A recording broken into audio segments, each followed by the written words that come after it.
Yeah, there we go. And we are now recording. Great.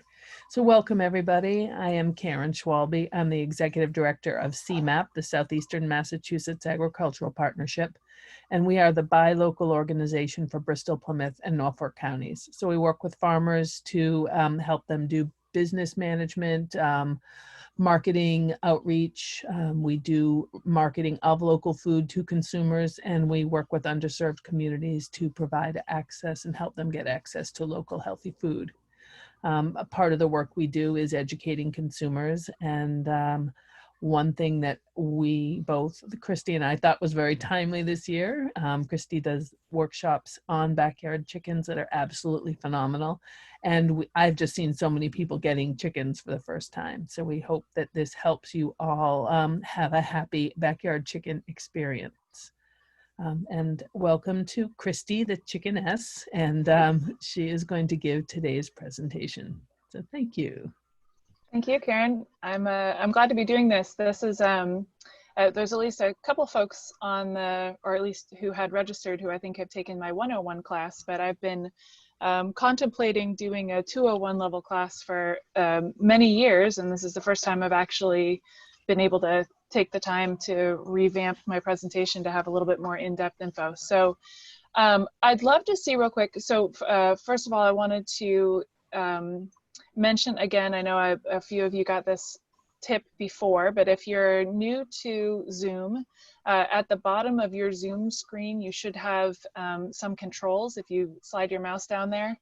And you have a chat box. So if you put your mouse at the bottom and click on the chat button, it should pop up a little chat box. And if everyone would, I'd love to get an idea. It looked like from the registrant questions, we had about half and half that have chicks now or are getting them for the first time, versus half that have had them for a while. So if you could put in the chat, just to get a general idea, if you have chicks now this year, or if you have a year-old or older flock.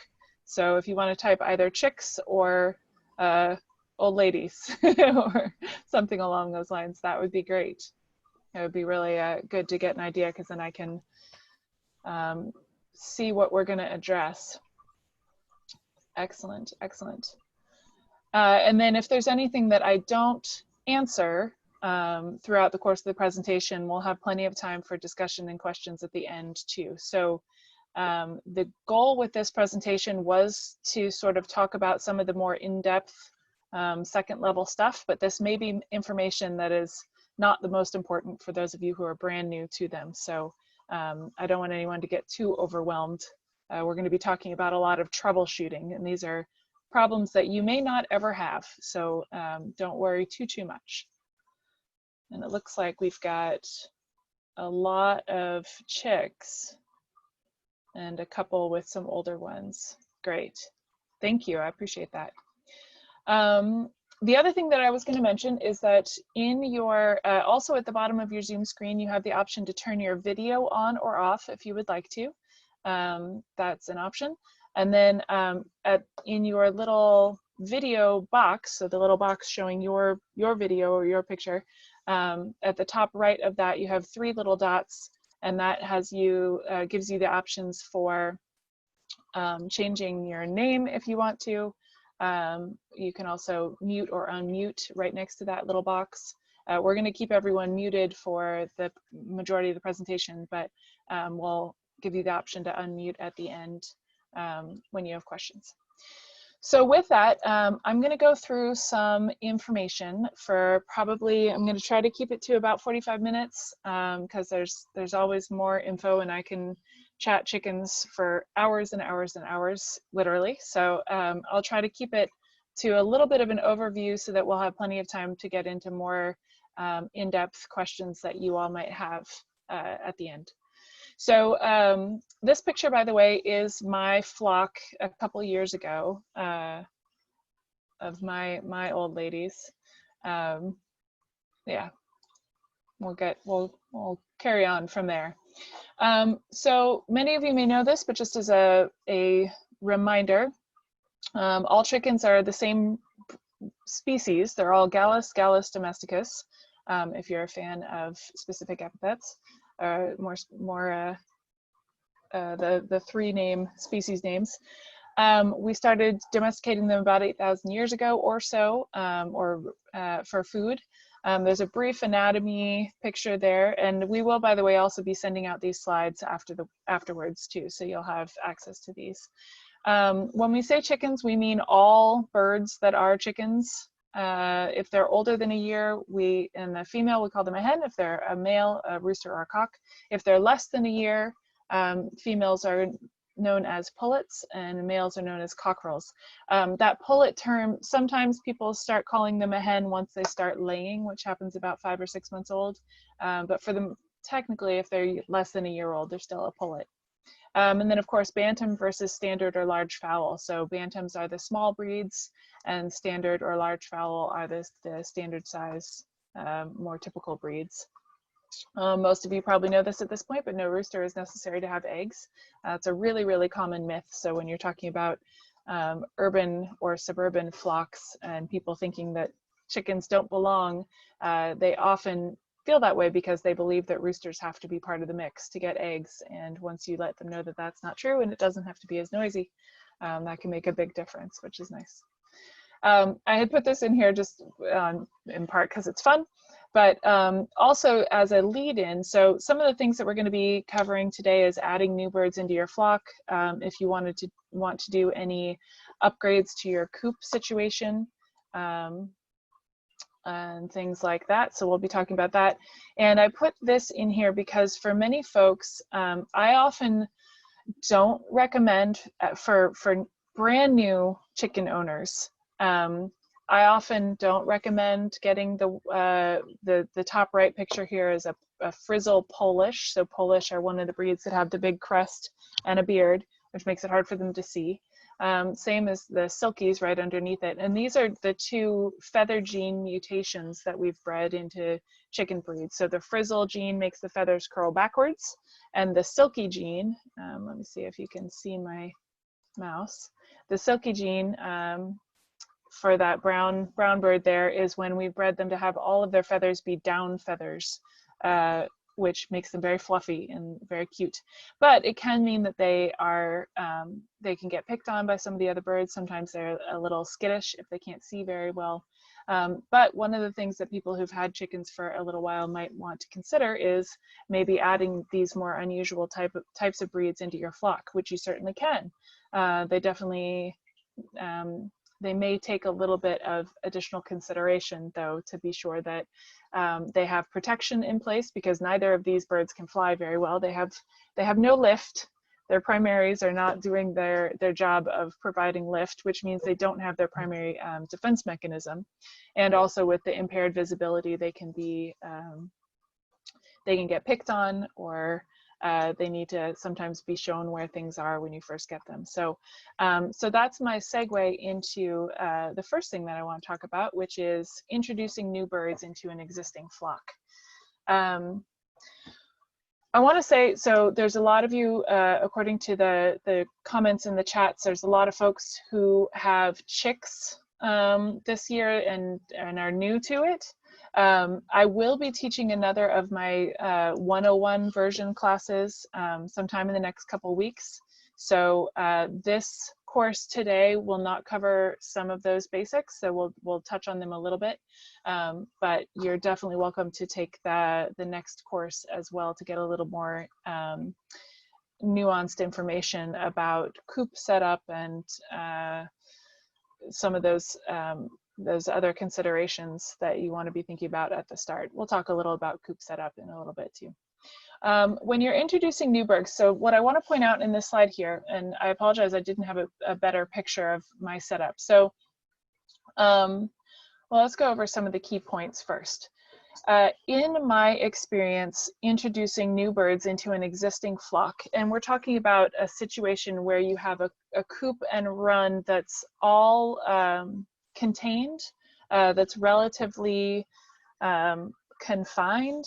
So we're not talking about a typical farm situation where you have a coop and then everybody just free ranges all day long. That's a very different situation.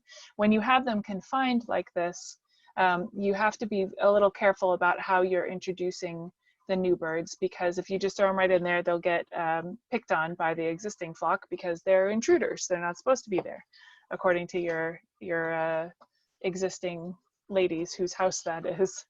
I find that once a young hen hits laying age, their personality shifts. So chicks, when they're younger, are very submissive. And if you have young chicks that you're introducing to older birds, the chicks are more likely to have this personality of, I'm sorry, I'm sorry, I'm sorry, don't mind me, I'm trying to be out of the way.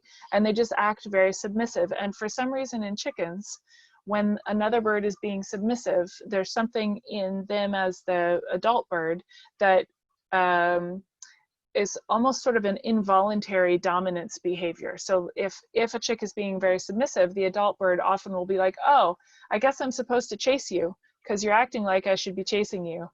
And there's something about that that just ends up being a much less smooth introduction situation. Whereas once the younger birds get to be laying age, they start to stick up for themselves a little bit more. So I like to joke that you have sort of a classic gruff New England interaction where one of them is saying, you're not supposed to be here. And the other one's like, well, I'm here. And the other one's like, oh, well, fine. And then everybody gets over it a lot faster. So if you are introducing young birds into an existing flock, the longer you can wait, the better, is sort of the moral of this story. If you can wait until they are getting really, really close to laying, until you can tell that their personalities have shifted a little towards that slightly more adult, sticking up for themselves kind of tone, you're going to have a much, much less stressful situation overall. Once they get to that point, I introduce them in basically 4 phases over the course of a month. So each phase is about a week in the way that I do it.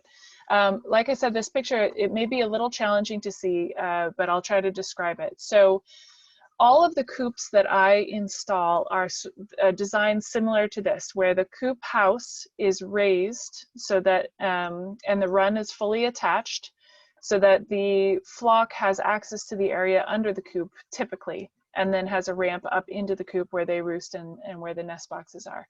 When I'm introducing new birds, I do it at a time when the nights are warm enough that I don't have to worry about them being outside in a little bit more drafty area. So summer or fall, late spring, summer, early fall, depending on nighttime temperatures. And I have, so this bit right here is the top of a piece of black plastic mesh that I affix with hooks across the space that's under the coop.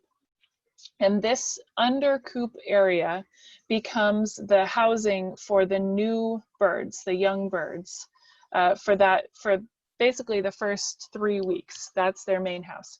You can see there's a pet carrier in here. That's their the equivalent of a nest box, though they usually don't need it because they're not laying yet. If they are laying already, then that's what they'll use as a nest box. And then they have water, and in this case, the regular feeder was hanging here, so I just did the mesh over the regular feeder, put an additional feeder out in the main run for the older girls, and then that's their existing waterer. So both the new girls under the coop in an area that's secure, that nobody can get through that wire mesh, but they can see and interact with each other. I also put a roosting bar in there for them. And then the older girls also have their food and water out in the main area. The other reason, well, I mean, the obvious reason for that is that everybody needs access to food and water. But the other part of it is that the younger girls are often still, depending on how old they are, they may still be on a grower feed for a few weeks longer. So they're going to have a different feed in there too. But the point of this, the key points of this are that the birds are 100% adjacent to each other in their living spaces. The old birds are not being disrupted too much by not being able to get into their coop. So like if we flipped this, if we put the older girls underneath, that would stress them out a lot, because they would know that the coop where they're supposed to be roosting at night that's safer is up here. If we do that with the young girls, they don't they don't know that yet, so it's not as stressful for them. It's a lot easier to just be here. One other key point about this is all of my coops are as predator proof and pest proof as I can possibly make them, which means they're pretty much 100% pest proof. And in most urban and suburban areas, they're nearly 100% predator proof as well. This is half-inch square hardware cloth. It's buried all the way around. I use what I call gap-free construction, so there are no gaps bigger than that half-inch square anywhere. So no mice can get through, no rats can get through. So that means that the young girls in their temporary home under the coop are still fully protected, which is another key point. So week number 1, the existing flock is in a smaller section of run, and their coop and otherwise living life normally. The new girls are in the area under the coop. Everybody stays there. Nobody comes out of there for that first week. You can let the bigger girls out into the yard for a little bit at a time if that's your practice. But if your practice is to let them out in the yard all of the time, it's not the end of the world, but it does mean that they're not necessarily interacting with the new girls quite as much if they're spending time somewhere, you know, in the opposite end of the yard. So you do want to have a little bit of forced interaction with that barrier in place. Week number 2, I let the big girls out into the area around the coop, and I'll open this mesh. So this is week number 2 in this picture here. I'll open that mesh and let the little girls into the rest of the run, coop and run. And sometimes at this point, I'll be handling them a lot, and maybe I would have been previously anyway when I did let the big girls out on occasion, to check them over, make sure everybody's healthy. You always want to be checking new birds over anyway. We'll talk about quarantine for new birds in a second. This is post-quarantine for them. At this point, week 2, I'll take the new girls and I'll pick them up and put them up into the coop. Let them explore that a little bit, see where the nest boxes are, see where the roosts are. Basically start to get the new girls introduced to the coop and run entirely. That's week 2. They're still getting closed up in this space at night, so this mesh is still going securely back across this area so that nobody can get through at night. And that nobody getting through part is really important, because if they get through before they're ready, you're going to have, it's an extremely high likelihood of having injured younger birds. And we're talking about, like, they will peck their head completely open. They will pull feathers. You'll find that your younger birds have crammed themselves in a corner to try to protect themselves as much as they can, and aren't eating or drinking because they can't get to it because the older birds are there. So you definitely want to make sure that that barrier is very secure, and that the big girls, that neither the little girls or the big girls are able to get through it. Week 3, I might let everybody out in the bigger yard. So at this point, they've now had 2 weeks of getting to know each other with a fence between them. The new girls have had a chance to get used to the coop and run, and they thoroughly know that home is in this enclosure somewhere. So they'll know that they can come back into it. And they've started to get to know each other. And then in the larger yard area where you're letting them, where you let your other girls out some period of time, that's when everybody can sort of start to interact without a barrier, but without being confined. If you need to confine them a little bit, a roll of poultry netting, this is the only time that I'd recommend using a chicken wire or poultry netting for birds other than hardware cloth, because it doesn't keep pests or predators out, but it does keep chickens in.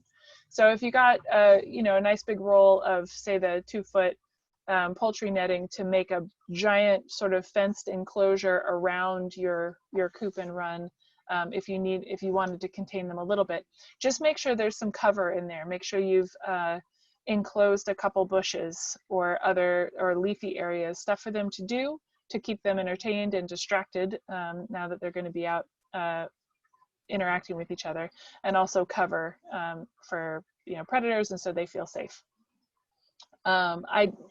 Most of you probably will have some area that you typically let your flock out into So if that's sufficiently confined for them, then that's fine for the new ones too. And then finally, in week 4, if you have done all this, and if all has gone according to plan, which I've now done this probably a dozen times, and it's worked pretty darn smoothly every time. So I'm pretty confident in saying this. If you follow these steps and do it for about a week each time, and if the new girls are pretty close to laying age, and if you've observed that everyone seems to be getting along fairly well, then it may be that you just keep everybody out and let everybody put themselves to bed in the evening, and everyone will come back into the space on their own. At that point, like I said, week 4, if the younger girls come back in and they're roosting in their temporary home under the coop, go ahead and pick them up and put them up on the roost with the older girls once they've all gone to bed. It's good that first time that you put them on the roost with everybody else, it's good to do that after dark so that they're not still jostling for space. And then if you do that a couple times, at that point you can probably have this totally open. It's not the end of the world if the younger girls are still roosting under here, though you do want to teach them. At that point, you're teaching them that their actual roost is in the coop itself. And at that point, everybody should be getting along pretty well. If not, I would go back to weeks 2 and 3 and kind of repeat those a little bit longer. Maybe even week 3. There's also a chance, and we'll talk about coop upgrades in a minute, there's also a chance that you may need to add an additional roost that's at the same height but far enough away from the first one that they can't reach each other. So one other reason that the new girls might be roosting outside, especially if you have observed them going into the coop to roost but then they come back out, is that they're getting bullied off the roost by the older girls. So adding an additional roost, like I said, same height, because everybody will fight for the top one, and far enough away that they can't be reached from the other one, then that can go a long way towards getting everybody roosting in the coop together harmoniously. The other big point that I want to make about this is that you do need to give them space to work it out. They have to work out their pecking order, and it's a fine line to know, but through observation, how much is too much so that you can intervene if the older girls are being a little too aggressive. Things that I look for in those cases are if any one of your older girls seems particularly fixated on any of the newer girls. Like, it's different from if there's a proximity reaction. So if you've got your older girls somewhere and a new girl comes up and the older girls sort of chase her away, and then once she's 3 or 4 feet away, the older girls go back to what they were doing, that's okay. That's a natural pecking order establishment behavior.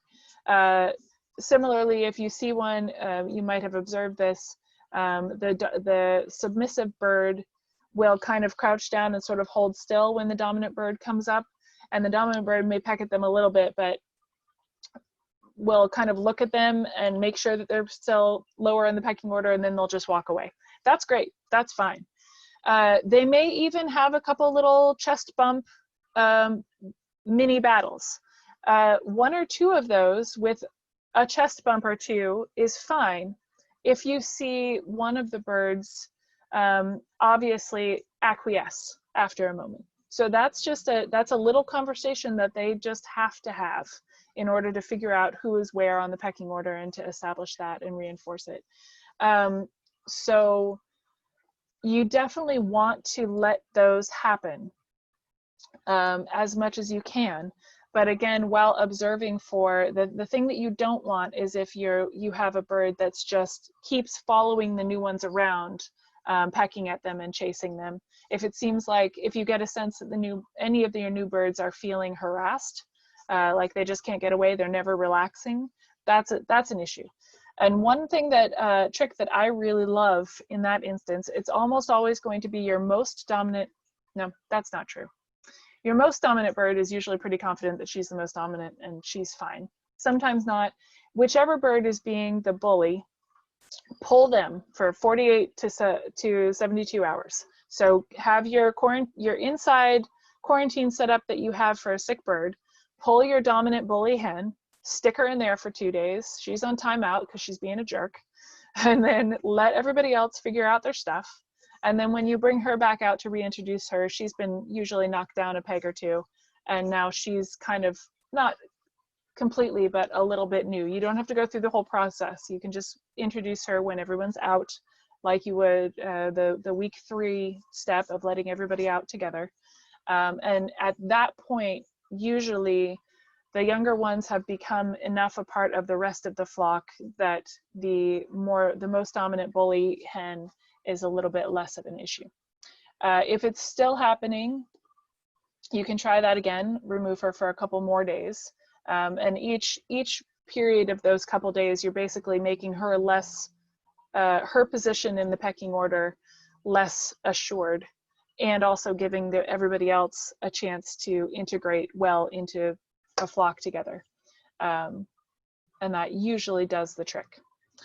If not, give me a call and we'll see what else we can help with. That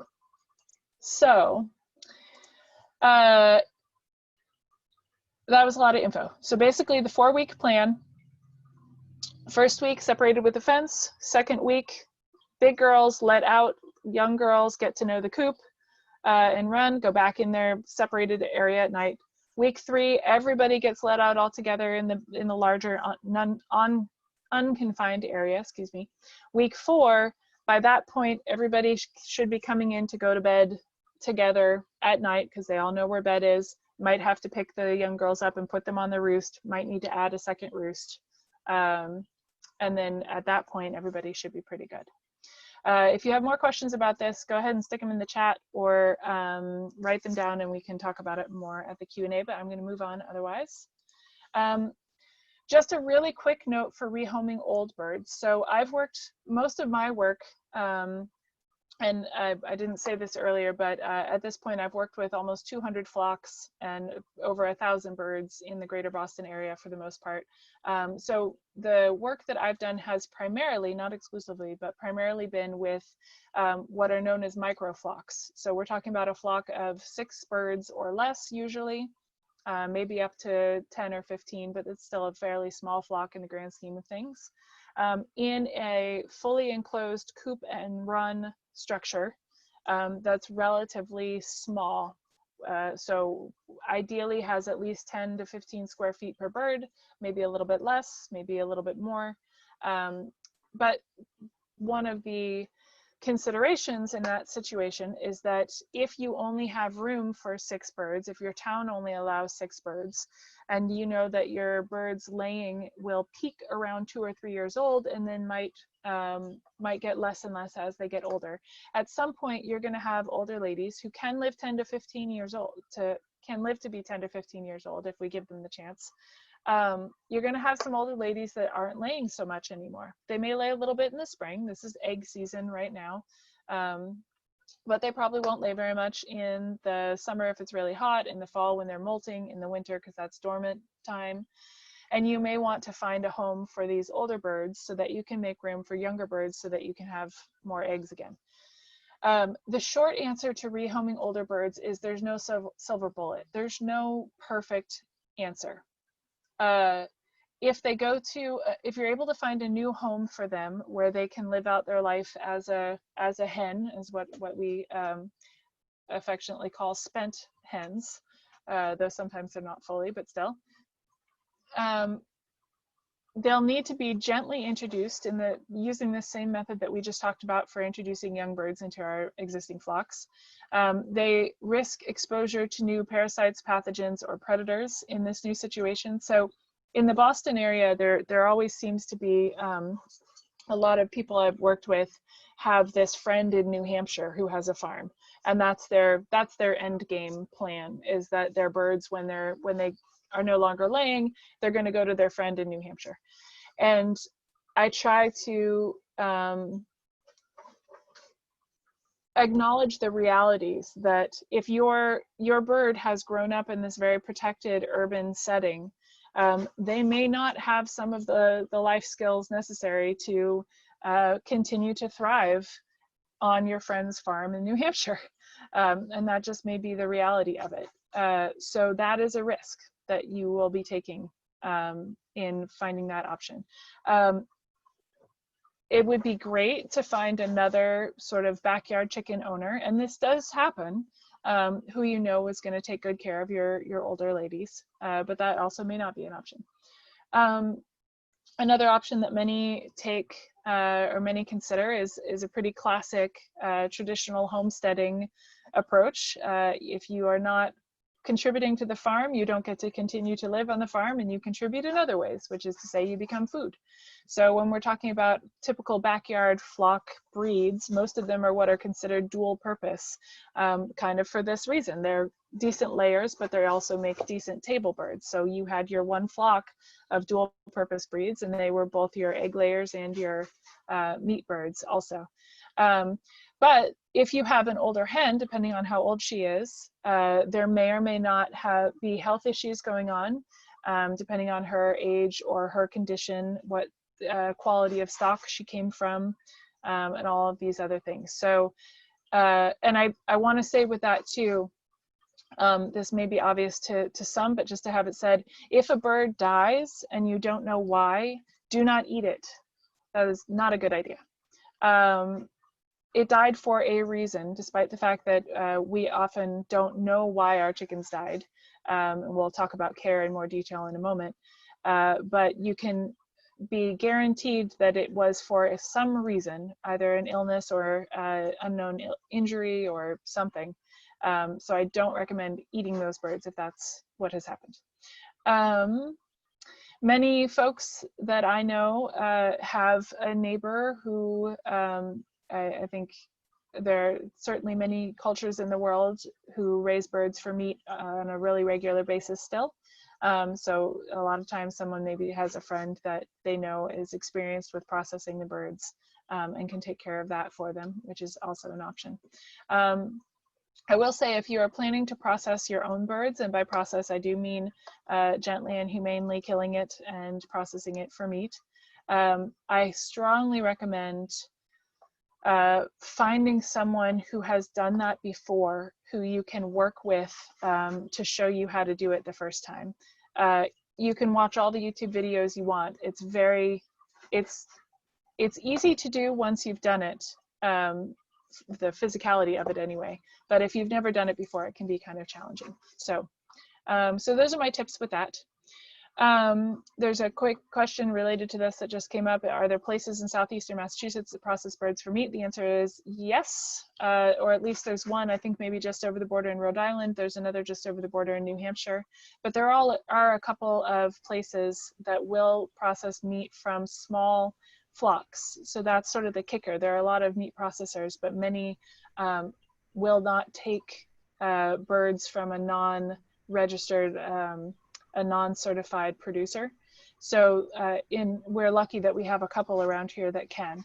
So that also is an option. And they are also very busy right now. Yeah. There's been quite a bit of increase in people raising and processing meat birds. I can put a couple links in the chat for the places that I know that do it. Perfect. Thank you, Karen. Sure. And you may be able, we have a lot of really fantastic small farms in our region. And so it may be that if you know that there's a farm that is doing, that's raising meat birds, and you are genuinely interested in learning more about that, or more about the processing process, they may let you come and work with them on processing day to learn how to do it. So that's also an option. Okay, so I'm gonna move on. Feed, most of you are pretty good with this so far as the basic decisions, but I did want to mention the protein content. So backyard flocks, some of the breeds that we've bred for our backyard flocks have a tendency to be a little overweight, which is not something, it's something we think about in our dogs and cats, but it's not something we think about in our chickens. And part of the reason for that, I think, is that we've started to see the availability of some extra feeds. Like one of these, for example, is Feather Fixer. There are some that are like extra omega something something. Some of those just have additives like marigold extract for orange yolks, or various other nutrients and whatnot. what you want to look for is that they don't need extra protein for most of the year. So the typical layer pellet is 16% protein, and that's plenty. The extra foods that have the 18% protein, I will feed those for a month when my birds are molting. And that's the only time that I do the extra food. You want them to have just a good basic layer. I prefer pellets to crumbles because they make less mess, as to be sure that they're getting sort of a well-balanced diet most of the time. The other stuff, the marigold extract, if your girls are out and about, like if you let them out at all, if you feed them greens, any leafy greens, if they're eating bugs and stuff, their yolks are going to be nice and orange naturally because they're getting a good wide variety of stuff to eat. So there's no need to supplement with that. So my personal opinion is a lot of the extra is just extra. That said, go ahead and give them your, I like to say the salad before the dressing. So all of your leafy greens, vegetable scraps, don't give them anything moldy or rotting. Don't give them, there's just a couple plants that are considered to be toxic for them. So no avocado, no mango. Citrus, some people have debates about, but my girls have eaten it and it's fine. I think that the thought with that is that the acidity maybe can, in theory, the acidity affects the buildup of calcium and minerals for their eggshells, but it doesn't, I don't think it actually works that way. So I don't think you need to worry about that too much. Definitely keep the treats to a minimum. So again, like your dog or your cat, if you feed them a lot of corn, for example, corn is a very hot, very, very rich food.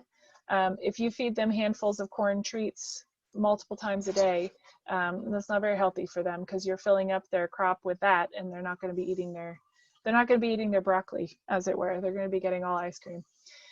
Same with mealworms. Mealworms are really high protein and very and fatty food. The girls go crazy for them, and that's why, because they're really rich food. So you want to keep that kind of stuff to a minimum. But they can get all the greenery you want. Is great.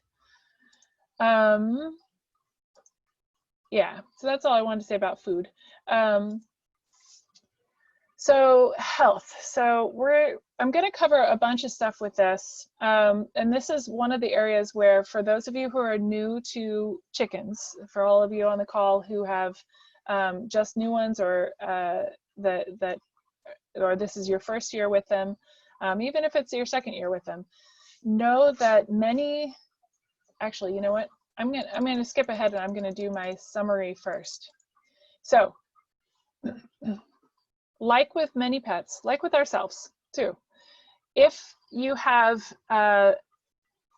adequate space for them, so if their coop and their run are big enough that they have plenty of space, if it's clean, if it drains, your substrate in your run is well draining, so they're not in muckiness, if everything is clean, if they have healthy, balanced food and clean water regularly, and if you are regularly checking on them, I prefer daily, but even if it's every couple days, checking on them to be sure everyone's happy and healthy, then you will have happy chickens and tasty eggs. Most of the health conditions that we're about to talk about are things that you may never encounter.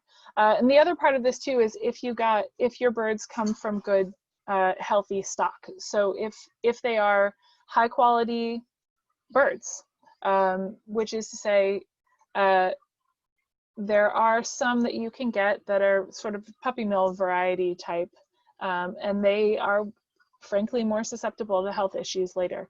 If they, as a chick, didn't get a very solid start to things, if they weren't warm enough their first few weeks, if they didn't get healthy food, for whatever other reasons, they can have potential issues later. So the more you can do to make sure that you're getting your birds from quality sources in the first place, and then giving them a really solid start to life, the more likely it is that even more likely it is that you'll never see any of these issues that we're going to talk about.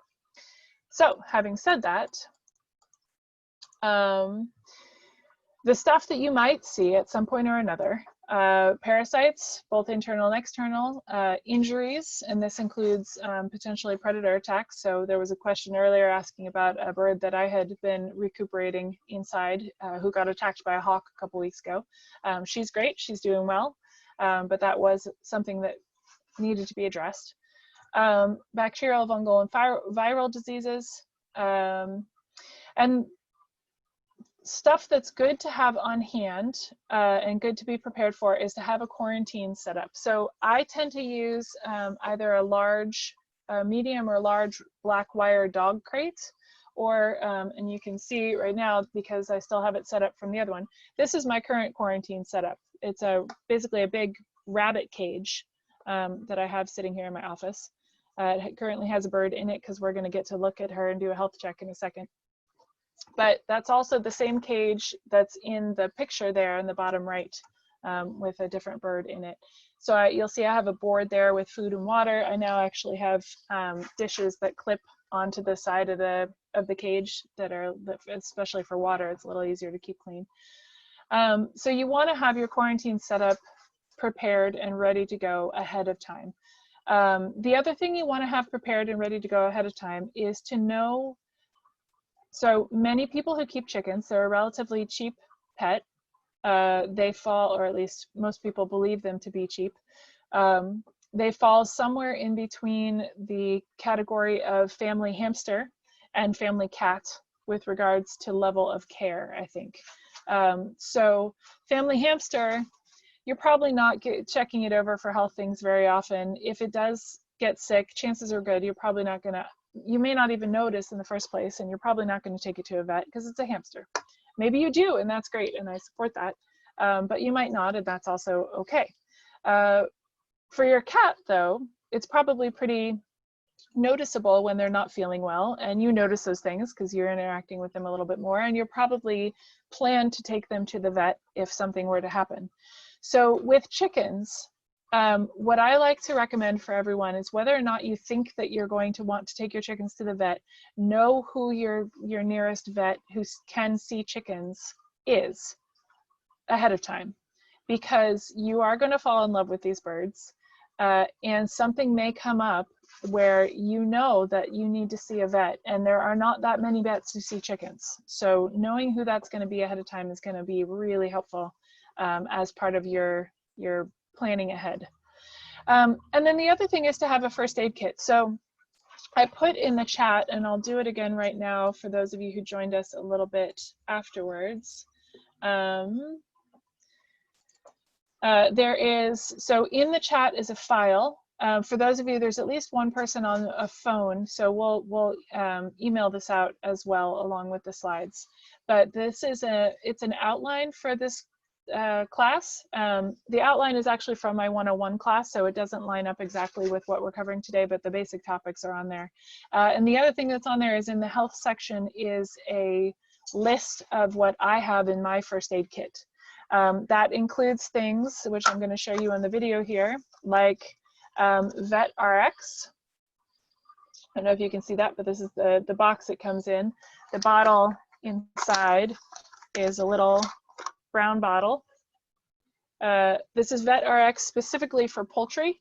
So you're looking for the one that says poultry on it. It comes in versions for a bunch of different livestock species. This is a oil-based natural camphor, rosemary, balsam oil mix. I use this for putting on combs. I use this for scaly leg mite, which we'll talk about more in a second. If they have any sort of, if they seem to have any sort of respiratory thing going on, you could put this on their wattles and on their combs, and it will, it's basically Vapor Rub, Vicks Vapor Rub for chickens. But it has a bunch of other really useful uses too, so I love that one. One of my other favorite things, and I use this, we use this on ourselves and on the chickens. So this is Burt's Bees Rescue Ointment, RES-Q. And this is one of my favorite salves. It's also all natural. It's sort of a, you know, Vaseline-like stuff. Smells really great. It's all herbal.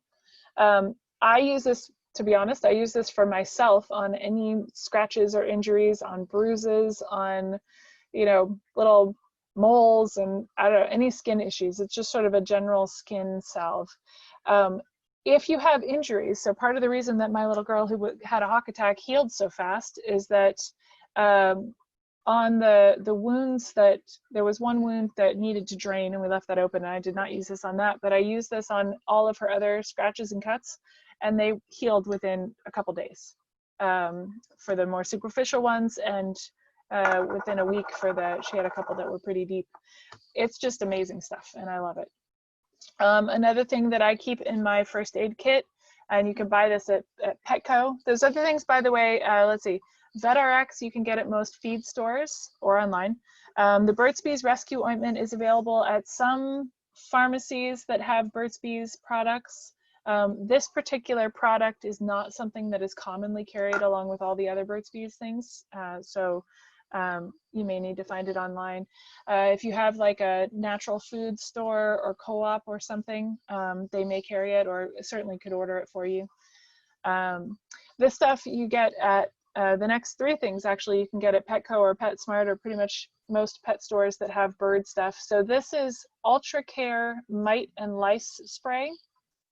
Has a little picture of a budgie and a cockatiel on there. This is a pyrethrin based mite and lice spray. I started using this when, so let's see, let me back up for a second. One of the things that I was doing for a while was flock maintenance for a few clients. So these were flocks that I was helping take care of, where I would come and do a coop clean out and give everybody a health checkup. And I was only seeing these birds once a month, maybe once every couple of weeks, depending on the client. So, and these weren't clients who were willing or equipped. In one case, it's a nursing home that has a flock in their memory care wing of their facility.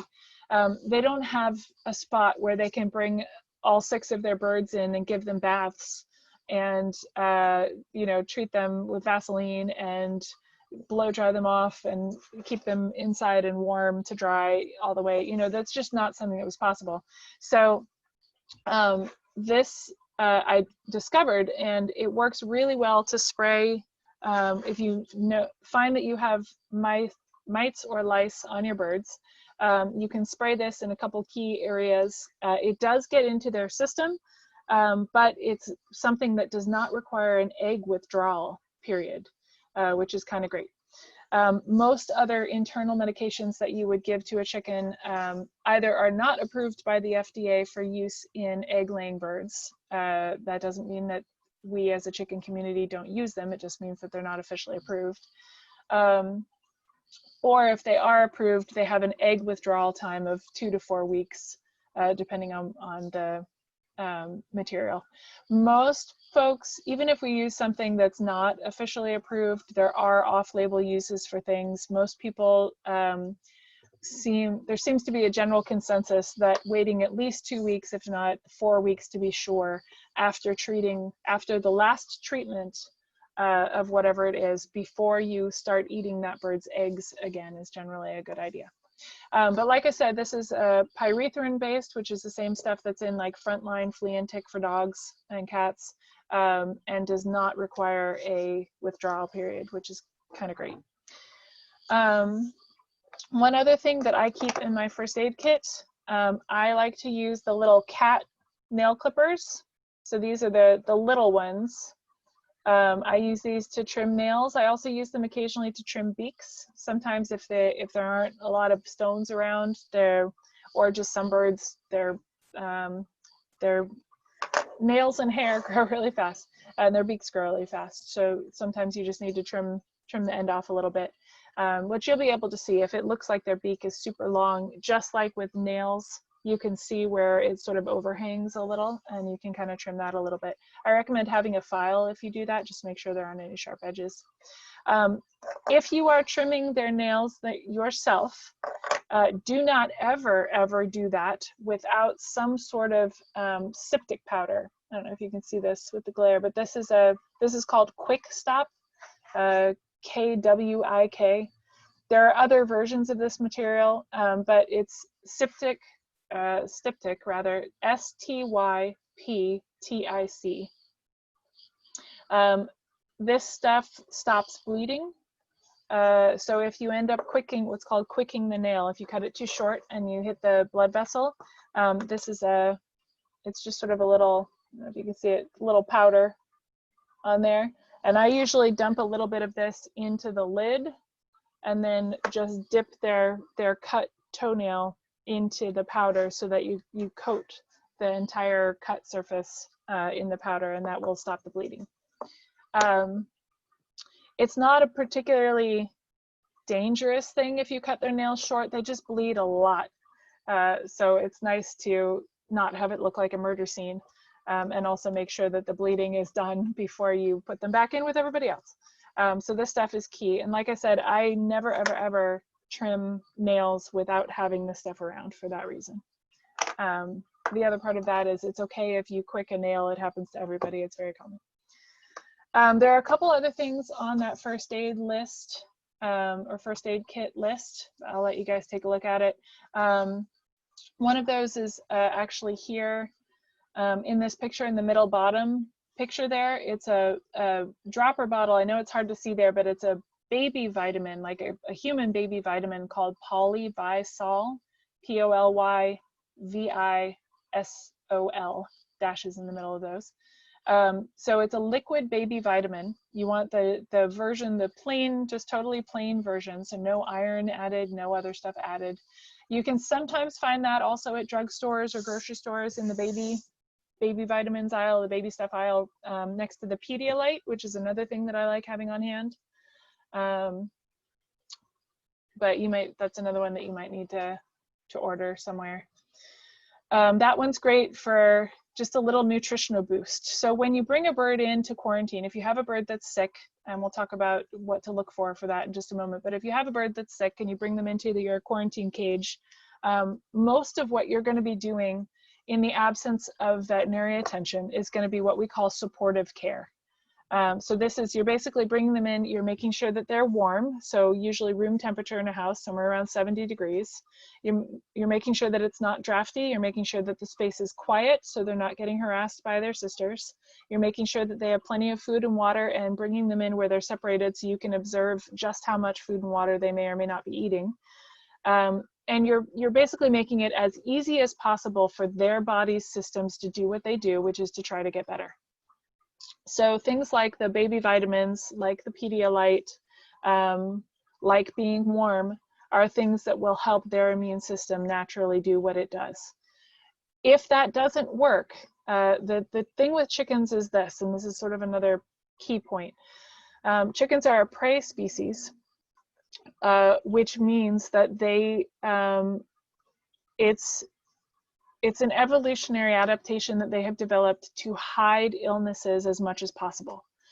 So once they are obviously sick, and actually I'll move on to this.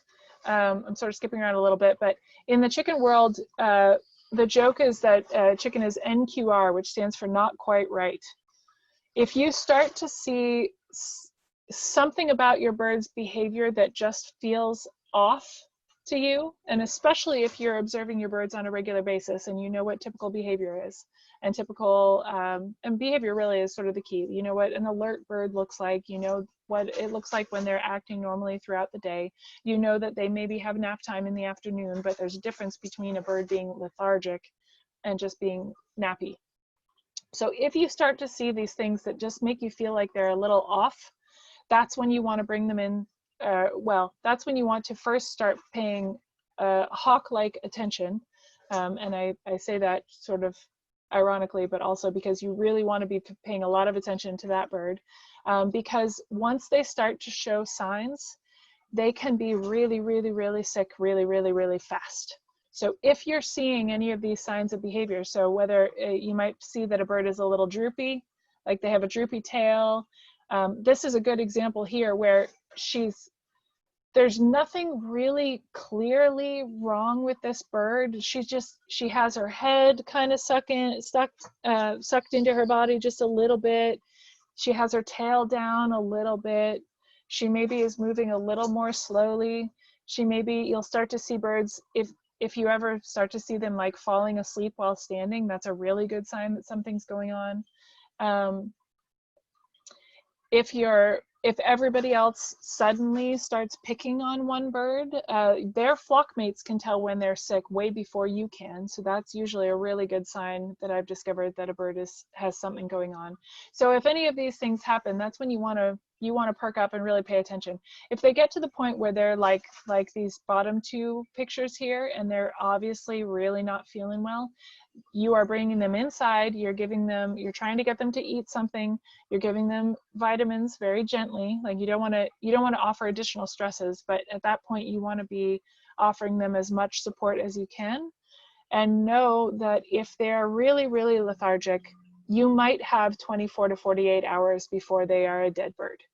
So this is why you want to have your vet's information ahead of time, because if you decide that you do want to get professional help with diagnosing and treating an illness, you only have a window of a couple days to do so by the time they're really sick. So that's something to look out for. That said, most of you by now who have birds, you are very, very, very familiar with what normal behavior looks like. A normally active, a normally behaving bird will be very alert and active.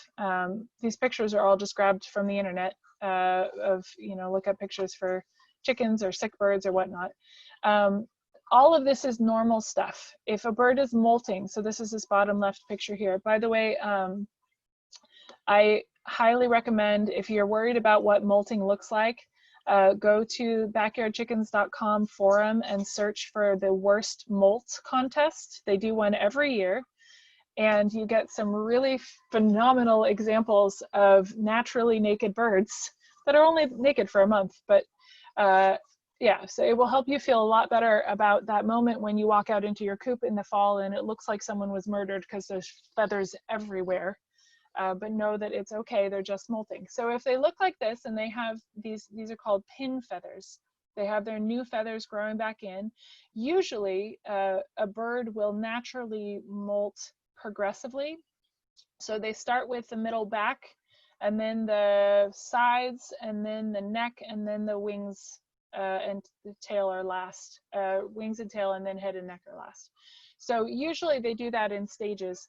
The worst molt pictures are the ones that they seem to drop 75% or more of their feathers all at once, just like that. And they're very awkward and naked for a little bit, and it's very funny and sad for them, but also very funny.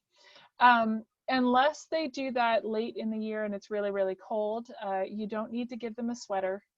It's fine without it. If you do want to give your chicken a sweater, when they are missing all of their feathers because they're molting is the only time that I ever recommend doing that, because otherwise you're preventing, if they have all their feathers and you put a sweater on them, you're preventing their ability to fluff their feathers up and insulate themselves, which they are very good at. But tutus are another story. If you want to put tutus on your chickens, go right ahead.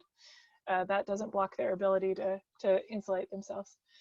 But that's a totally normal behavior. Sunbathing is totally normal. This is another of those things that the first time it happens, you might freak out and worry that all of your chickens are sick or dying, because they will very awkwardly and suddenly lay down on their side and stretch out a wing and a leg and just sort of be in a trance for a little bit. They might stick their neck feathers up and they'll just kind of sit there and sunbathe, and then they'll stand up after a few minutes and shake off and keep walking around. And they tend to pile all on top of each other when they do that, like these guys.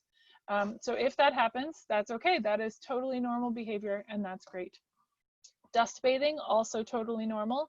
I like this picture because it's an action picture. They use their wings and like fluff all the dirt up on their back, and they make a big old mess. That's completely normal behavior. If you find that they're doing it a lot, it's hard to say. Dust bathing in and of itself is not a sign that they have parasites.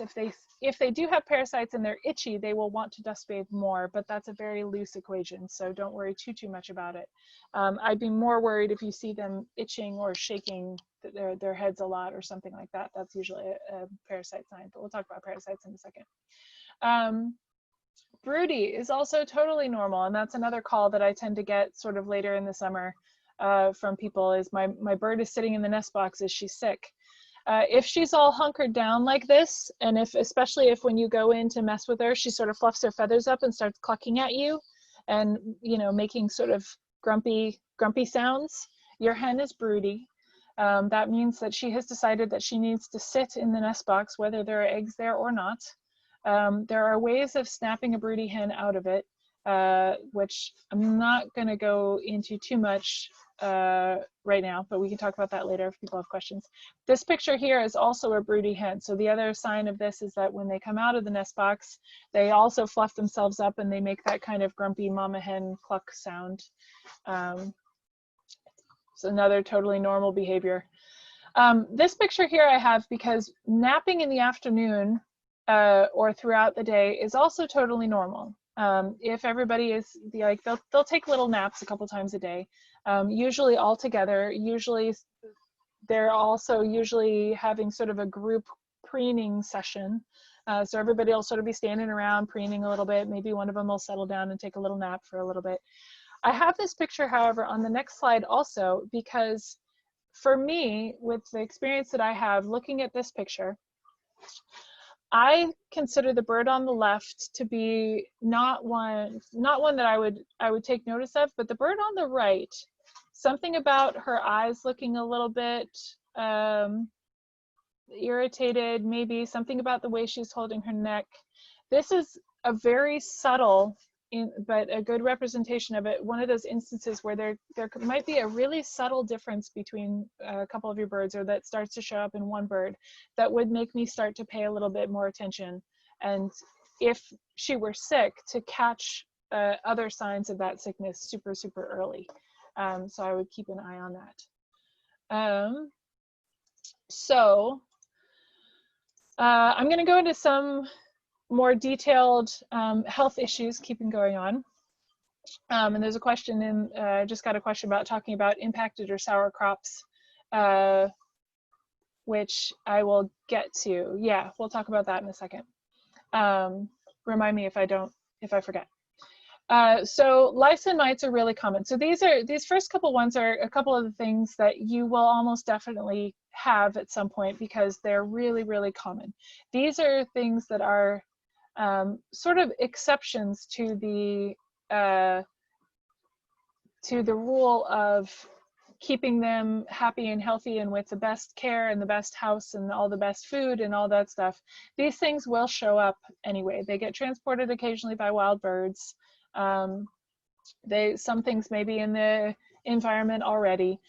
Sometimes there's just not much you can do to prevent them other than everything that you're already doing. It might still happen, and that's okay. So chicken lice are super common. It may be a little hard to see in this picture here, but these are lice eggs. So this is one of the things that you're looking for when you're doing a health check on your birds. You're looking at the base of the feathers for any of these little white lice eggs that are right there on the feather shaft. Adult lice look like this. This is amplified quite a lot. They are in actual size, they're probably the size of this little black line on that one feather shaft right there. I'd say maybe 3 or 4 millimeters. Big enough to see, but not super big. They look like little termites. They are species specific. So lice and or mites may crawl on you. Like if you're holding a bird that has a heavy infestation of lice, the lice will crawl on you, but they won't stick around because they don't want to be on humans, they want to be on chickens. Scaly leg mites is another thing that's super, super common. These 2 feet here are a normal scaled foot and a scaly leg mited foot. So when they have the scaly leg mites, these are mites that get under their scales and they make irritations and they make raised bumps, and the chicken's skin will sort of calcify around them a little bit, and that raises the scales and it's very uncomfortable. None of these are fatal, but any of these are, if you see a lot of them, they can be an indication that there is some other immune compromised situation going on.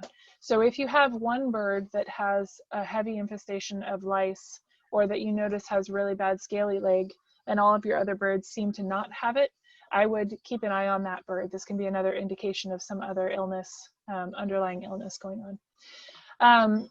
This picture here is of northern fowl mites. Apparently it's been a really bad mite year, or last year was a really bad mite year for chickens.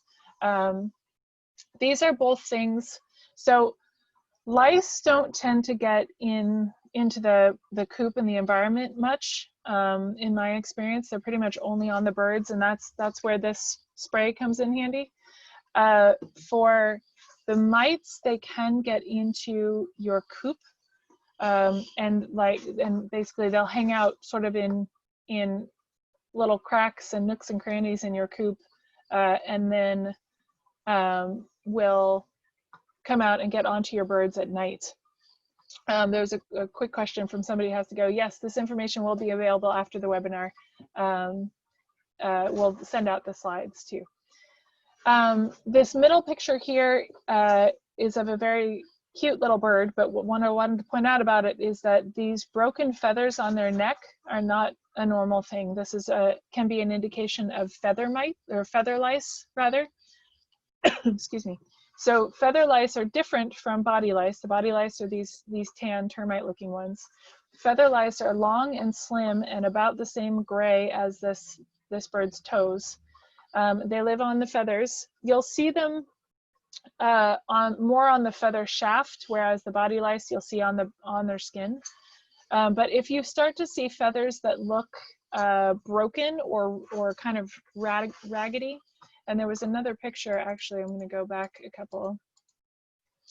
You can kind of see it on this bird here too. Her feathers, you'll usually see it on their back by their tail, and on the back of their neck, where it just kind of looks like their feathers are sort of breaking and kind of not, they're just not healthy feathers.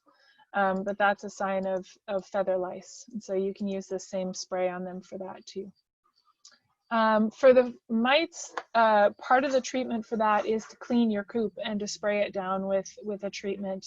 There's a couple different things you can use for that, to make sure that you're addressing all of the mites in the coop as well as mites on your birds. Though, like I said, a spray like this is systemic. So if you spray this on your birds, similar to the front line for your dogs and cats, if mites get on them and bite them, then they will be poisoned by the spray, and that can help control them a little bit too, but cleaning your coop is a good secondary step with that. There's a question in the chat about using ACV, or everyone's favorite apple cider vinegar, and garlic, and its relation to helping fend off these critters. And actually, I'm glad that you mentioned that, because another one is diatomaceous earth, which is a silicate supplement. So I am, how do I put this? I'm a tree-hugging dirty hippie. I love natural remedies. I work for an environmental nonprofit in my day job. That said, I also have 2 degrees in the sciences, and I have tried a lot of the natural remedies, and my assessment is this. Natural remedies can be really great as a preventative measure. They can help support the body's systems, immune systems. If you already have an infestation of parasites like these, then natural remedies just don't pack the punch to get rid of them. So having diatomaceous earth in the areas that your chickens like to dust bathe, or sprinkling it in the bedding in the coop, is great. It'll help keep there from being parasites in the first place. But again, if you have underlying immune issues on a particular bird, such that they're more susceptible to these things, if they already have an infestation, those treatments just aren't strong enough to really kick it. And my conclusion personally from my birds, and I will say that no judgment, everyone's welcome to try what you feel is what you want to use for your birds. My experience has been that using something that is not as effective if you have a situation where they have a really serious infestation, is just prolonging the discomfort for your bird and increasing the likelihood that whatever the underlying causes are might get worse. So that's why at this point in my chicken keeping life, I tend to go with the things that are going to get it done and get it solved for the health and well-being of my birds. That said, I got to that point because I tried the other stuff and found it not to work as well. So I was also in a position where I wanted to give the other solutions a shot, and that's totally okay if you want to try them and see how it works. I don't think I said this earlier, but I like to joke that my entire reason for doing these types of classes is because I feel like I've made all the mistakes, and I'm trying to help people not have to make them themselves. But that said, like I said, no judgment if you want to try those other things. And that's part of why I really like the VetRx and the rescue ointment. Like, there are some things for which these treatments, which are all natural herbal type treatments, really do work, and that's great. But for the ones where they don't, they unfortunately just don't. With apple cider vinegar specifically, that's something that people like to put in their water. I think it's a good thing to do as a supplement. That's another one of those things that can help sort of just give their body a little bit of extra boost. But the other thing I want to mention about that, or any of these treatments, is that if you have a bird that is already sick, anything you change can be stressful on their system. So if you have a sick bird that you've brought inside to quarantine, you're already changing a few things. Their body's already dealing with a lot. You want them to be drinking as much water as they will drink. And sometimes putting apple cider vinegar in their water, some birds just don't like the taste of it and they won't drink the water.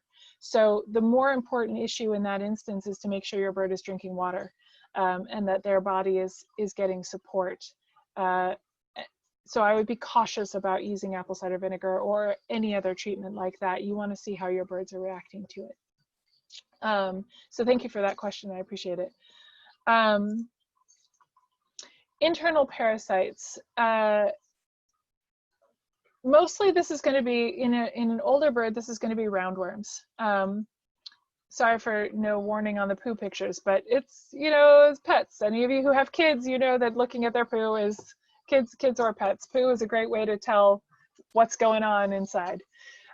This middle top picture here is perfectly good, healthy, normal chicken poop. Hold on one second. Our health check assistant is trying to go for a wander. I'll be right back.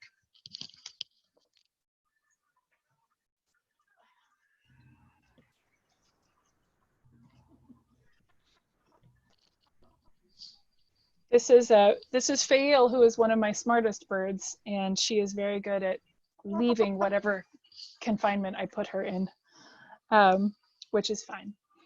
Anyway, so this middle picture here, like I said, this is normal chicken poo. That is great, healthy, wonderful poop. In case you might not know this, chickens don't pee. All of their solids and their liquids all come out the same in one thing.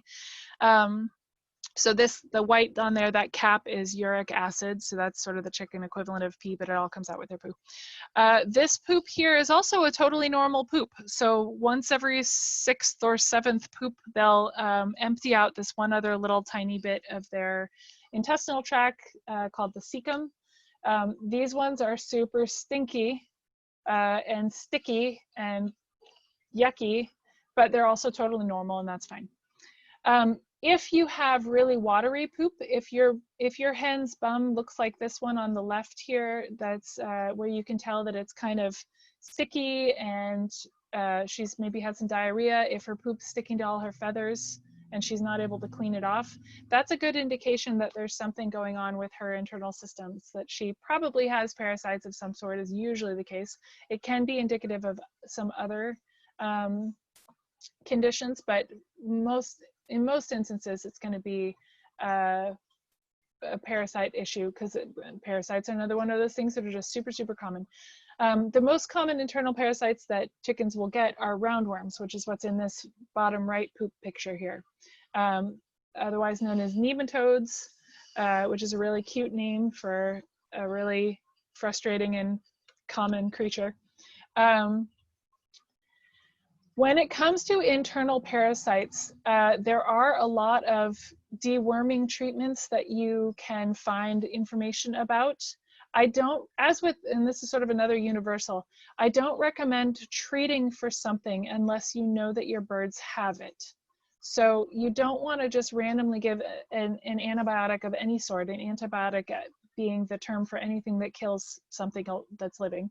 So whether it's a dewormer or some other form of antibiotic of any sort, if you don't know that your animal has the thing that antibiotic is intended to treat, you're just gonna muck up their system a little bit by giving it to them. So this is another instance where knowing who your chicken vet is going to be can be really helpful, because you can send them a fecal sample, and many vets will do a fecal sample test without having seen the animal itself. They prefer to see the animal, but if you're worried about costs, sometimes that can be really helpful.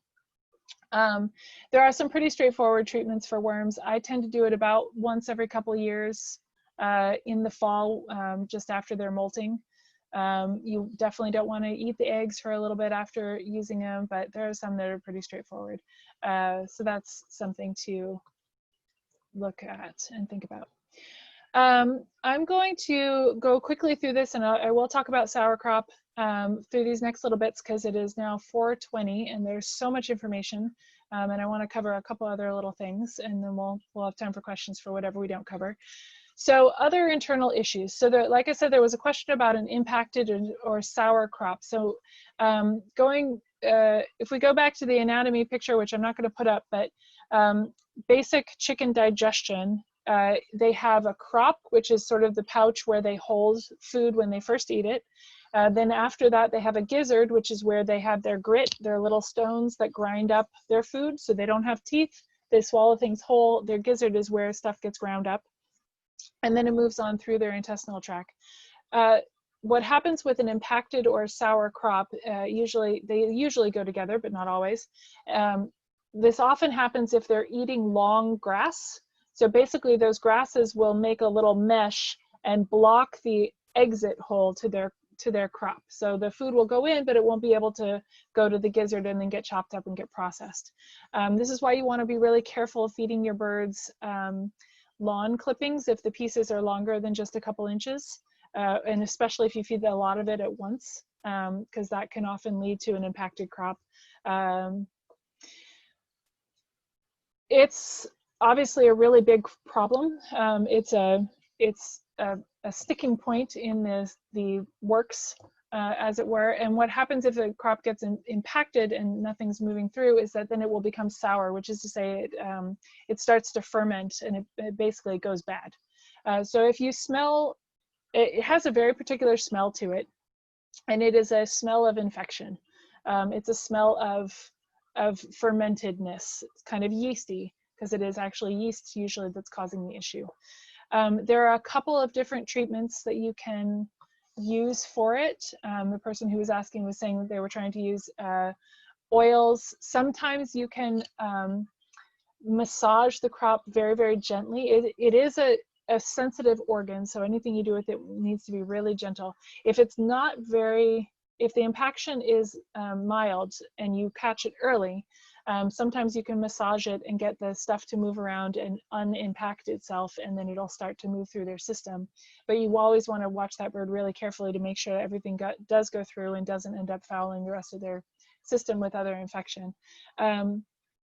If that doesn't work, there are oils that you can use to try to move things through. And this person mentioned too, some people use monostat because again, it's a yeast type infection. So monostat does treat yeast infections, and it's a similar type of yeast. It's a candida yeast. So those things can work. And I'm being vague with my answer because a lot of it depends on the specific situation with your specific bird, and what you've done previously and how impacted it might be. So Belinda, I can talk to you more about that later, but also if you have a vet available to call, that can be really helpful. Sometimes if you do have an impacted crop and it's sour and you can't unimpact it, surgery is possible. Most people don't tend to opt to do that on a chicken because it can be really expensive, and if you're not equipped to do it yourself, then that can be a challenge. I apologize, by the way, I know I'm very bright. I have my window blinds closed, but it's still very bright in this room, so I'm a little glowing. Other internal issues to look for, another one with regards to their back end is called vent gleat. This is also a yeast infection that they get in the other end of their system. If you see really watery, again, if you have that sort of yeasty smell, that's a gleat situation. This is another one that tends to be prevented by making sure that your birds are healthy and have plenty of space and clean food and water otherwise. But if you do find this, there are, for any of these, there's lots of information online about lots of at-home care things you can try. Some of these are pretty straightforward to diagnose. Some of them are not, because a lot of the same symptoms can be for many different illnesses.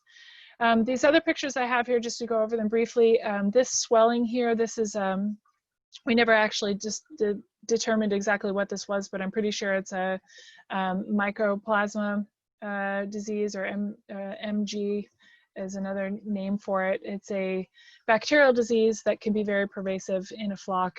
Some birds are very resistant to it, and others are very susceptible to it. This one above it, this is the classic penguin stance of a bird that is egg-bound. That can happen if their egg producing tract has a hiccup and they end up with a broken egg or an undeveloped egg that gets stuck in their system. And that's another form of sort of a sour situation, but again, on the other end and with a different part of their system. In this case, it's the egg production system. These two pictures here are other things to look out for. Both of these birds have very, very swollen, fluid-filled abdomens. This bird actually died about a week after this picture was taken.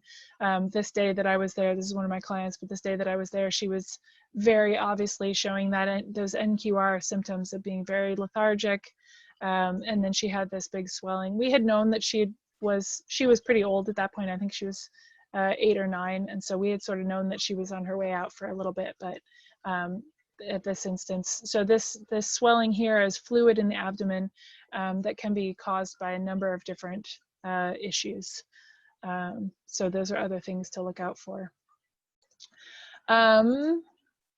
All right, so like I said, it's 4:27 now, and I want to get to a health check on this girl and show you a couple things. So I'm just going to really quickly talk about some housing things. I think probably for many of you, you are planning your coop now, or you are not planning any upgrades.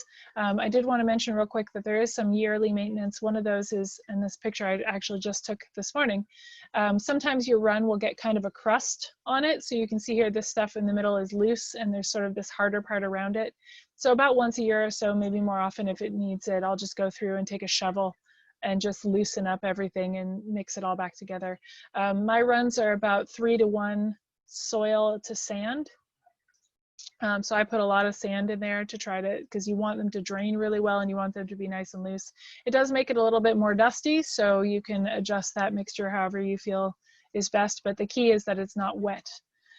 Deep cleaning your coop, just kind of scrubbing down the walls, any cobwebs, that's for mostly aesthetic purposes.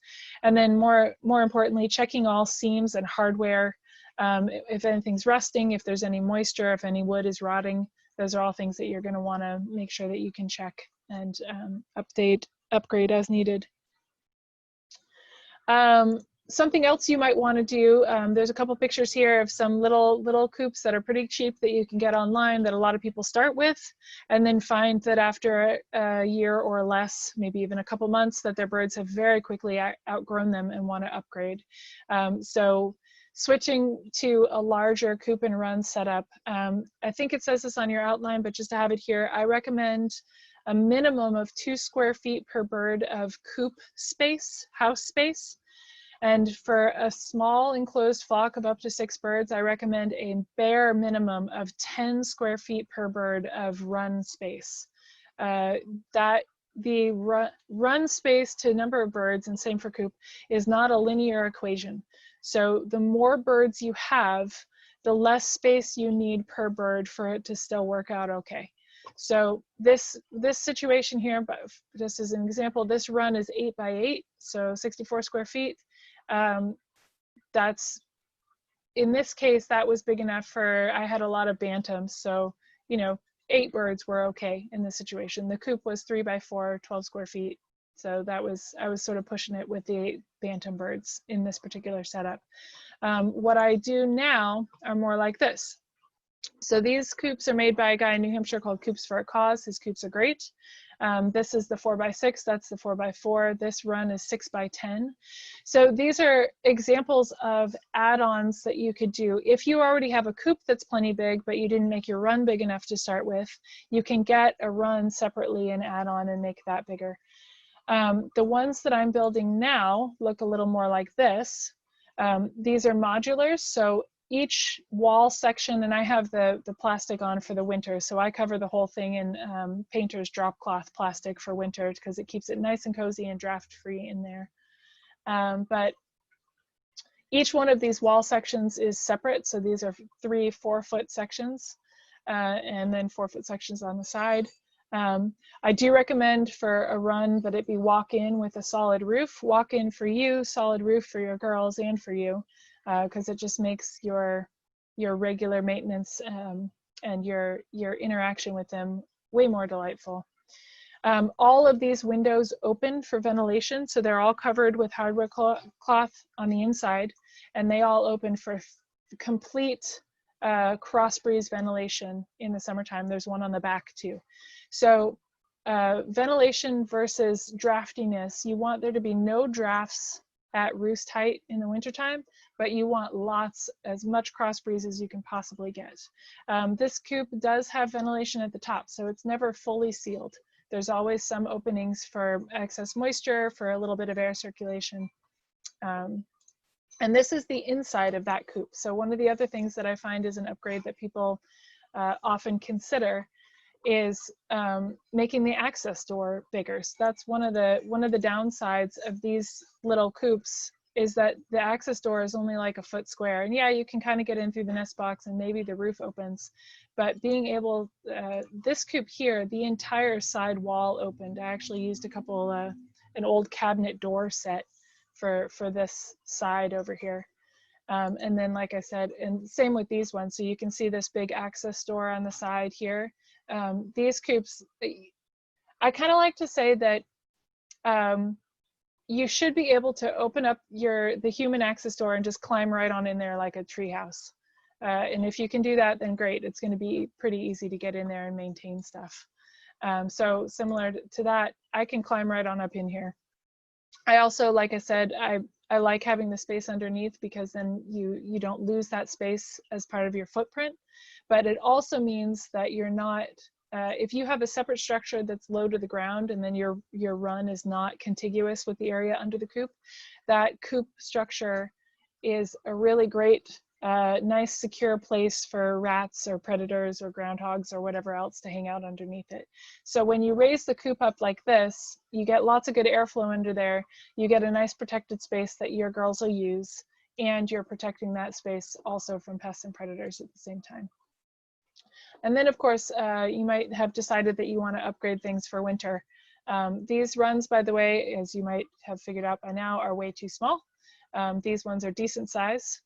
And this one, actually, we built channels in the sides so that these plywood pieces can be slid into place for winter and taken out in the summertime, which is kind of nice. Though, like I was showing with the plastic earlier, I now covered the entire thing in plastic because it just makes it really nice and cozy in there for them. So, all right. So here's some other references. So backyardchickens.com is an online forum that has more information than you could ever want and every opinion you could possibly think of on every possible topic. So it could be a little overwhelming, but it is a really great, phenomenal resource. MyPetChicken.com is one of the first hatcheries that started doing small batch orders for backyard folks, and they have a lot of info on their site. My website is yardbirdsbackyardchickens.com, and then my blog is thechickeness.blogspot.com. So I wanted to put those there. And then really quickly, I don't know how well this will work, but we'll give it a shot. So this hen that I have in my lap here, who, since she attempted to escape earlier, has been sitting nicely, hanging out with our talk. But her name is Fayle, which if you're a fantasy book fan, she's named after a character in the Wheel of Time series, and Fayle means falcon because she kind of looks like a falcon. She is an Easter egger, which is to say she's an Americana mutt. And like I said, she's one of my smartest birds and one of my prime chicken ambassadors. So I'm going to hold her up here so that maybe we can see. So going back to health issues, I wanted to say really quick that so all of the health issues that we talked about when it comes to doing a health check, so many of you probably don't handle your birds very often. Most chicken owners don't. I'd say most chicken owners never handle their birds unless somebody is sick. Sometimes they can be a little tricky to catch, but I definitely recommend I'd say at least once a year, ideally maybe in late winter, but possibly even more often, to give your girls a little check over. So I know partially, so if you see her shaking her head right now, I know that she has a little bit of a lice issue right now. Where are you going? Hold on 1 second. In part because of the head shaking. So that's one way of telling. Hi, you want to cooperate? Yeah. So that head shaking is one way to tell that they have a parasite issue going on. So what I'm going to do with her to check for it is to lift up her feathers on her neck so that I can see. I know you're going to hold still though. So that I can see the base of her feathers, and you're not going to be able to see any lice here, but I'm sure that she has a couple. But you want to look down at the skin, and the back of the neck is spot number 1 for lice. Under the wings, so under the feathers here at the base of the wing, is spot number 2 for lice. And then the other one where you're going to see them a lot is underneath their vent. So if you, oh, by the way, chickens are ticklish. I don't know, this is a fun thing, but if you, you know how you can scratch a dog's belly and they'll shake their leg? The same with the chicken. If you scratch their skin, they'll start preening like a dog shaking their leg. It's pretty funny. Be careful, because sometimes if you do it, if they're itchy enough, they'll bite you, and they'll like pinch your skin. That's no fun. But anyway, so the other spot that we're going to check is the feathers under her vent, and we're going to just move those feathers around so we can see her skin and see what's going on with her skin there. So those are the main places to look for lice, for mites, and that's a good spot to look. The other thing that you want to look out for is going to be the same as with cats and dogs. So you want to make sure that that their eyes are nice and bright and clean, that they don't have any runniness and such, that they don't have any runniness in their nose, that they're breathing all right. By the way, she's trained to sit in my hand. So she is sitting in my hand right now. What I normally do if I'm out in the coop and I'm doing this, I'll have my chicken health check towel, and I will put, I'm going to see if I can show you guys this. I will put my foot up on a stool or something, put the towel over my lap, and hold the bird on my lap, on my leg. So right now she's just standing on my leg. Most don't just stand there, so you can just kind of hold them. When you do this, you have a nice surface to work on. You have both hands free, which is really useful. And you can often, when you're handling them, so I'm putting my thumbs on her back and my hands around her wings and then under to her keel. And you can take them, and as long as you're nice and secure with them, sort of set them down and roll them towards your body. And that way you can have them on their back. You don't want to have them on their back for too long because it hinders their breathing. But if you do need to look at the feathers on their belly, that's one way to do it.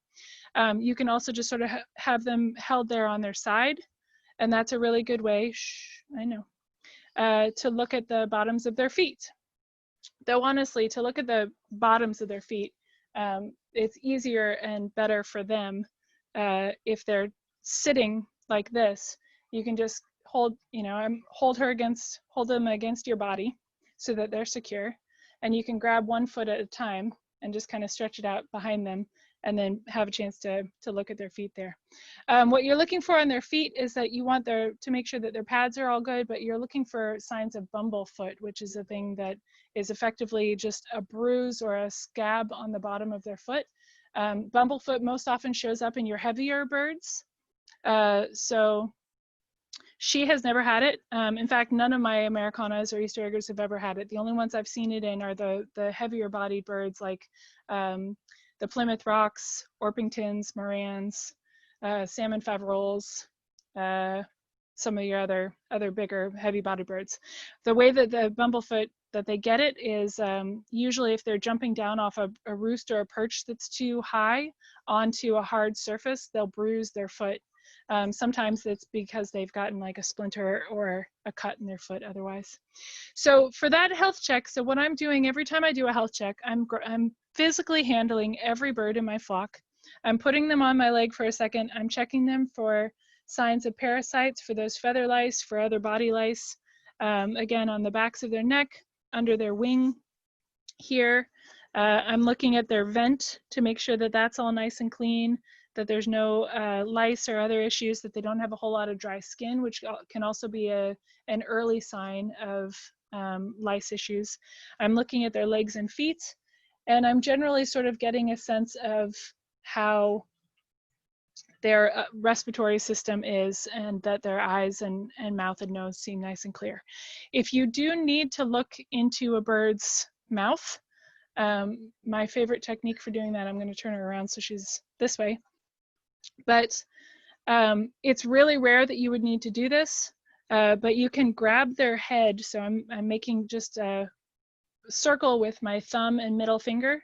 My thumb is behind her skull, and my middle finger goes under her chin, and you can hold their head that way. And so right now, just with my thumb at the back of her skull and my middle finger under her chin, I've got a really good hold on her head. If I want to open her mouth, you just slide your middle finger up a little bit so that you've got her top beak. Basically, you're very, very gently pinching the head between the back of the skull on your thumb and the upper beak on your forefinger, and that whole piece is all attached in their skull. So you can open their mouth that way. They'll fuss a little bit, but if they're not going to bite, like they don't have any oomph to bite very hard. So once you get a finger in the mouth, and sometimes you might need to use a second finger, you can hold your finger in their mouth. They'll stop struggling after a second, and then you can look inside their mouth. So right now I've got my one finger in her mouth, and she's just kind of chilling because there's no reason for her not to chill right now because I've got her. She knows she's not going anywhere, and it's not particularly uncomfortable. And then if you need to, you can shine a light down their throat to check that. I will say I do not usually do that when I'm doing just a basic health check. That's something that I only do if I feel like there might be some issue with their throat that I want to look at. And then the other thing with the health check, like I was mentioning, is just taking a look at their feet. I think that's kind of it. It's usually pretty quick. Like once you get a handle on it, you're really just sort of giving an overall look. And the big thing is to get a closer look at their skin that you're not usually looking at when they're just walking around. A lot of the other things like we've talked about, you can tell just by looking at them or by changes in their behavior if they're seeming a little off. So I think that was a whole lot of info. That pretty much concludes what I had for you guys. I'm sure you have a bunch of questions. So I'm going to sit down and put her back on my lap. And feel free to put the questions in the chat, or if you'd like to unmute yourself for anything that we didn't already cover, go right ahead. And I will watch the chat as you answer questions. Thank you. All right, we have a first question. Can chickens eat poison ivy? Do you know if it will pass to the eggs? That is a great question, and I appreciate it because that's a really good point. That chickens are generally pretty good at not eating stuff that's not good for them. That's been my experience anyway. Some people don't agree with that, but my experience has been that you can put whatever you want in their run, and if they don't like it, they won't eat it. So I find that they don't mess with poison ivy. They won't eat it, and they don't do anything with it. It can, if they're walking around in an area, the caveat with that is that they don't really pay any attention to it at all, which means they might be walking through it, which means if you have a lot of poison ivy on your property and you've been, your birds have been out and about on your property and you're doing your health check and handling them, it's possible that the oils have gotten on them and will get on you, same as they would on a dog or a cat. So I would look out for that, but it won't hurt them in and of themselves. I see that there's another question. What can I do with my 2 girls who never learned to roost and they're not laying much? Am I feeding them too much? So Nancy, if you want to unmute yourself, I have a couple, or here I can unmute you because you're right there. So what kind of birds are they? A gold windot and a buff Orpington. How old are they? They're just a little over a year. And I had 2 others. I had really bad luck with the fox last year. Oh no, I'm sorry to hear that. Yeah. So there's no short answer to this because it could be a bunch of different things. So maybe if you want to send me an email, we can chat a little more offline about it, because I can think of a handful of different things, some of which have to do with your coop and run setup. So it'd be nice to see a picture of that to get a little more info. And then for them not laying much, that is a little odd. So I have a few more in-depth questions about what you're feeding them and how much, and like sort of what their other conditions are. So maybe if you want, we can get into that a little bit more in detail offline. Okay, great, thanks. Yeah. Can I just ask your opinion on buckeyes? Oh, they're great. Yeah. And actually, you know, when it comes to breeds, most of the dual purpose birds are pretty good for a typical backyard flock. The only ones that I've had mixed experience with Wyandottes. They tend to be very dominant. So I find that they are often, they don't mix well with some of the breeds that tend to be a little bit more relaxed, a little bit more chill, or a little bit more docile. But they'd be fine with your buff Orpington. And if you got other sort of similar sized larger birds, they're usually pretty okay.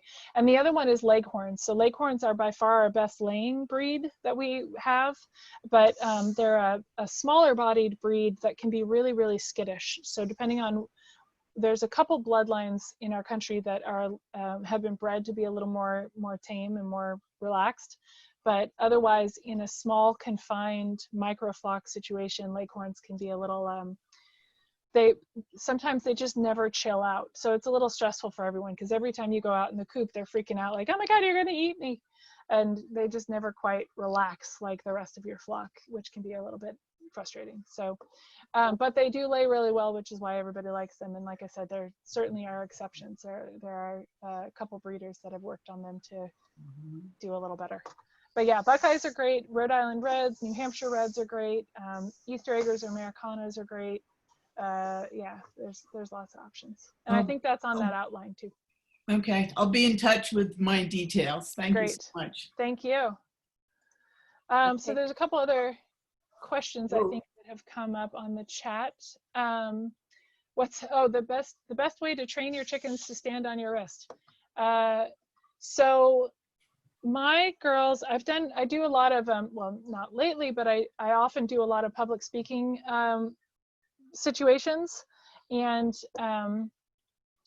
for a chicken, and honestly, this may be true with a cockatiel too, part of it is starting with a bird that's going to be a good candidate for it. So I find that the ones that are a little a little smarter tend to figure it out a little sooner, and the ones that are maybe a little less, I don't know, a little less able to problem solve never really get the hang of it, if that makes any sense. So there are a couple birds that I don't do this with because they just don't, they're not having it. They don't like it. It's always stressful. But for a bird like Fail, she took to it really quickly, and I basically just started by putting her in my hand. And the way you do it, by the way, for them, they don't step up, they step back. So if you put, and the other key of this too, they don't, when you're holding them, they don't prefer to perch, they prefer to settle in a flat hand, which is a little counterintuitive, and it takes a little while to get used to this. So when they're chicks, they might perch, but as they get bigger, you want to be flat as a board and parallel with the ground. And then if you put your hand underneath their hocks, so right now she's sitting on my lap, and I'm going to put my hand under the back of her legs, and I apologize, you're not going to be able to see that. But I put my hand underneath this part of her leg in the back, and she'll step up in the back. I don't know how this works. And then once I have her there, if you just kind of hold them in place for a little bit, eventually they'll get used to it. At this point, she's been doing this for about 6 years, so she says this is old hat.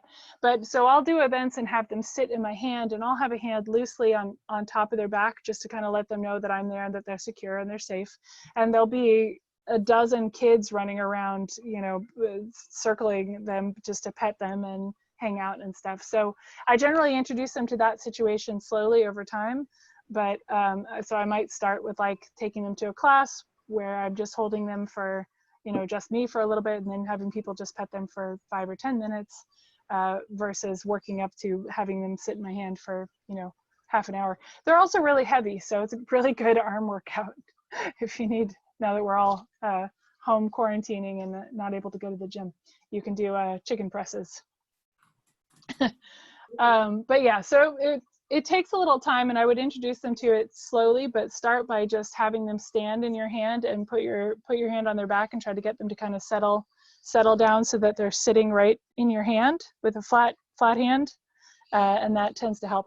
The key with holding chickens is that they need to feel secure. So if they feel like they're going to fall, if they don't trust that you have them, then they're going to struggle and flap their wings and move around a bunch. But once you have a hold on them gently so that they can still breathe, but they feel secure, then they will stop struggling, and they'll accept that that's just where they are right now, is they're being held, and that's the state of their life in that moment. They generally do okay with that. It looks like there are a couple other questions coming up. Oh, and the follow-up to that was, so far your chickens come up to you, but they don't, so they at least trust you. So I'd say start by just picking them up. Just, you know, you can throw a little bit of assertiveness in there and just pick them up and put them on your lap and have them sit there. And once they figure out that that's a thing they can do, like I said, some of them will take to it and others maybe not so much. There's another question here that someone has a 2-year-old hen who died 2 weeks ago who had severe diarrhea. 2 other hens had mild diarrhea but are now fine. Should I clean the hen house again or till their run? So that's another one where it depends on, so diarrhea is a symptom of multiple things.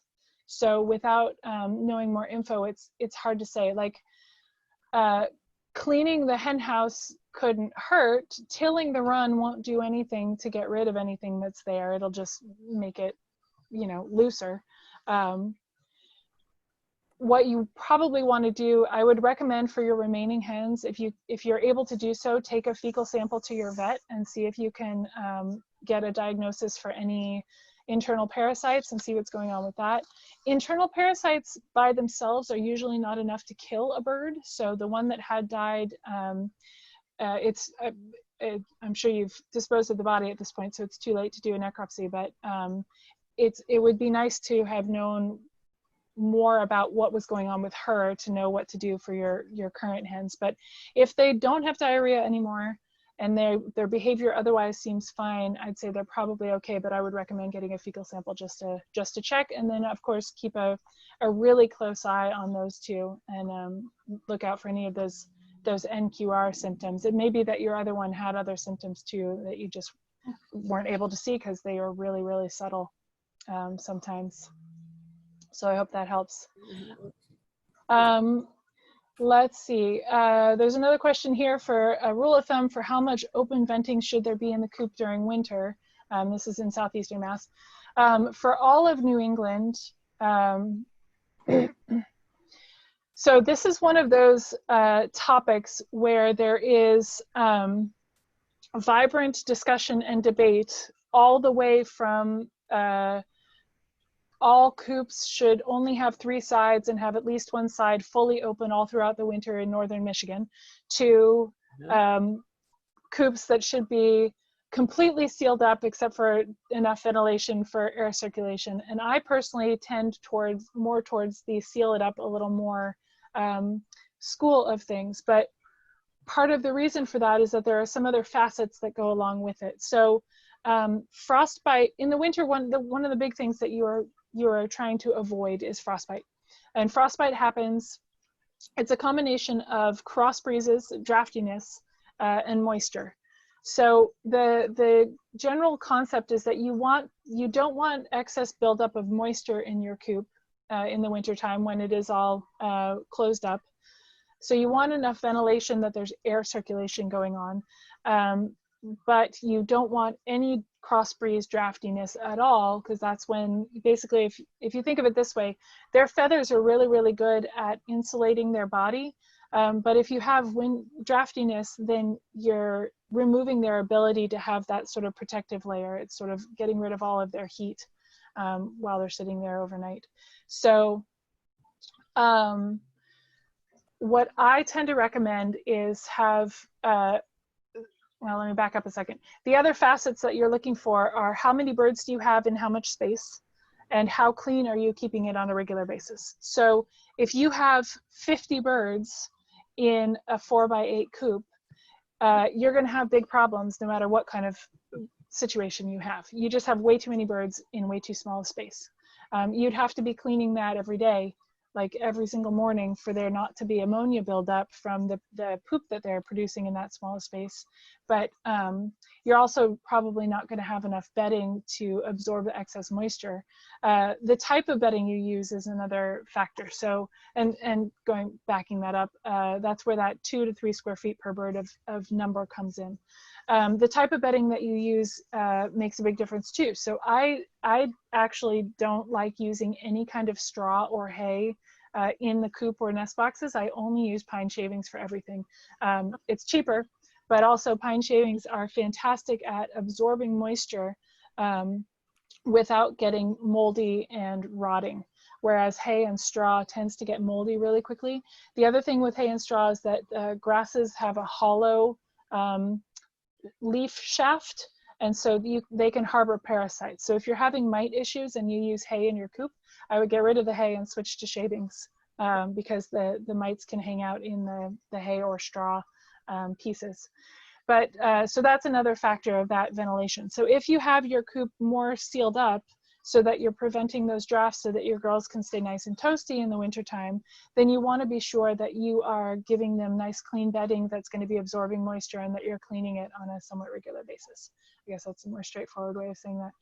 But again, you always want to have some ventilation because you do want there to be some air circulation going on in the space.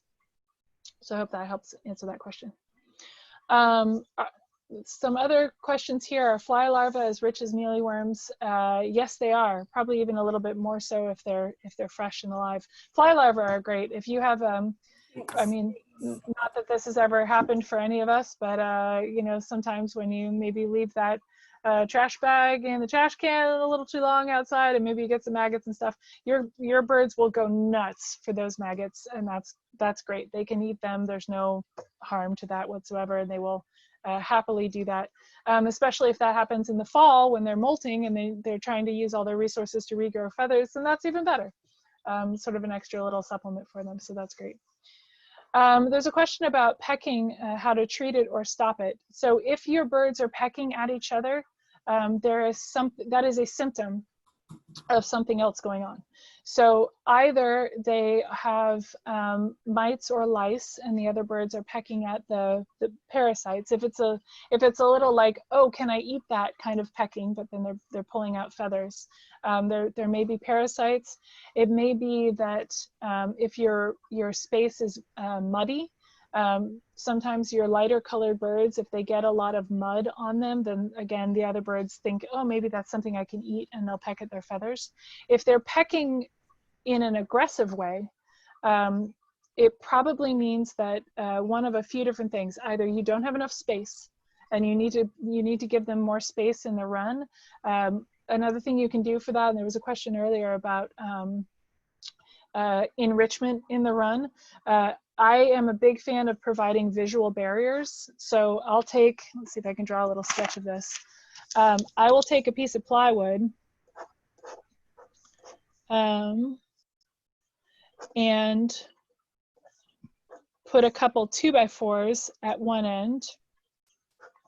So you make kind of, I don't know if you guys can see that, but basically you've got a piece of plywood with like a couple just pieces of 2x4 at one long end of the rectangle, and you make a little lean-to. So this whole thing is probably maybe 2 feet on the short side, maybe 2.5 or 3 feet on the long side. The little 2x4 pieces are maybe a foot. And what you're basically doing is you're making just a little lean-to structure in your run that provides a little bit of a visual barrier. Put it like at an angle. You never want to create more corners, so you're not going to put it right up against a side so that somebody could run into a corner and stuck. But you'll pull it a little bit away, and then it sort of separates out your run, your enclosed space, into different areas. So then your birds that are lower on the pecking order can be on one side and not be visible to the ones on the higher end of the pecking order who might be on the other side, or they'll move around. You could do a couple of those if you have enough room. And ideally you will have enough room. So going back to the space question, in your run, you really want to have a minimum of 10 square feet per bird. And if you have a smaller flock, like in the 4 to 6 range, 15 square feet per bird is better to be able to be sure that they have enough space to kind of get away from each other. Another thing that I would do if you're having a pecking issue is make sure that you, if you can, put food and water in 2 completely separate spaces within your run. Because if you have birds that are drastically lower on the pecking order, there's a good chance that they're getting chased away from the food if the food's right in the middle, or if the food is at one end kind of in a corner, and the water for that matter, and that's not helping their health. The other big thing about that is what we were talking about earlier with health, is that if there's one bird in particular that everybody else seems to be harassing a little more than usual, there could be a health issue going on with that bird that's just not visible to you yet. So I would strongly recommend taking a really close look at that bird for any potential health issues. That's another one where I might take a fecal sample in and see if that tells you anything, but just to keep an eye on that bird for other underlying issues. And then the last part of that, and this goes again back to the coop, the sort of run enrichment question, is give the birds who are doing the pecking other stuff to do. So in the fall, rake up all your leaves and toss all your leaves right into your run, and so they can, dig around in those and find bugs. Get one of those cabbage treat ball hanger things and hang that somewhere. Put a mirror in there, put a swing in there, put a couple more of those visual barrier things in there. Make them a little obstacle course, whatever you want to do. But that's something to keep the more dominant birds a little distracted.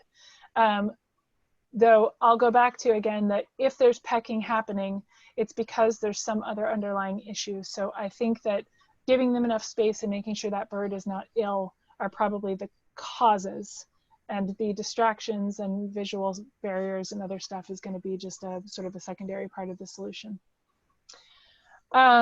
Recommending sand on the coop floor. You can do sand in your coop. Sand is not absorbent. So if you have sand in your coop, so this is in the house itself, as opposed to like the shavings, any moisture will eventually soak through and will just sort of accumulate on the floor of your coop. So if you have sand in your coop and you are, say, kitty litter scooping it every day or every couple days on a regular basis, along with the other relevant facets of having enough space for the number of birds that you have, then it can be really nice and it's something that's easy to keep clean with that regular scooping. If you don't plan on scooping regularly, know that you could have issues with mustiness or mold because you're just not removing that moisture out of that system as regularly, so it'll accumulate after a while. If you wanted to, I have seen some people do this and it works just fine. If you wanted to do a sort of a thick layer of sand, like say a couple inches, with a thinner layer of pine shavings on top, say like an inch or so, and then whenever you do, like when you're doing weekly cleaning, maybe your kitty litter scooping out most of the shavings, but leaving the sand, like that's an option. But at that point, I think my thought is at that point, might as well just do shavings and just sort of spot clean the spots under the roofs that have most of the poopiness on them, because that seems to work really, really well. So for my coop, I spot clean about once every, to be honest, my coop's really big and I only have 7 birds at the moment. So I spot clean the areas under the roofs, which is where almost all the poop is, once a week or so. And then maybe once every month and a half, I'll do sort of a bigger clean out and take out all the dirty shavings, toss them in the compost pile, and put in clean shavings. And I'll poop scrape. A paint scraper tool is going to be one of your favorite things. It is the best for scraping poop off of all surfaces. So if you go to the paint aisle at your favorite hardware store and get a 5-in-1 or whatever multi-painters tool, it's very, very useful. Other questions? Thank you for that, by the way. There was a comment about all the info, and I'm super glad to share. And there will be, like I said, another 101 class in the next couple of weeks that I'll definitely will send out to you guys. Okay. Right now, I'm going to stop recording, and if anyone wants to ask any other questions, we can do that. Give me 2 seconds. I have an escapee again. She got bored. I'll be right back. Oh, all right. That sounds good. Great. So we will get the recordings out for this. You should have received the recordings from the previous one, but they will be posted on the SEMAP website probably by the end of the week. Good. Can we go back to pecking? We're going to go back to pecking, and I'm going to stop recording for now. All right. We have 2